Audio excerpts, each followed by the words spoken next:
Assalamualaikum warahmatullahi wabarakatuh. Sampurasun. Wilujeng patepang deui sareng simkuring Najwa Nur Alia Putri dina Warta Sunda. Simkuring bade gadugikeun ngeunaan banjir di Desa Cikruk.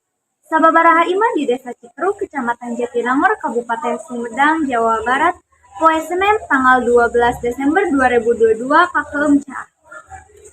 Cai ngayembes sanggeus hujan gede poe Minggu tanggal 11 Desember 2022 anu nimbulkeun cai wilungan Cikeru naek, cai limpas nepi jalan jeung ngeueum sababaraha imah warga.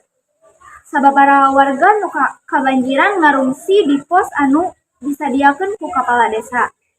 Aya oge nu bumina tingkat 2 ngungsi di bumi luhurna.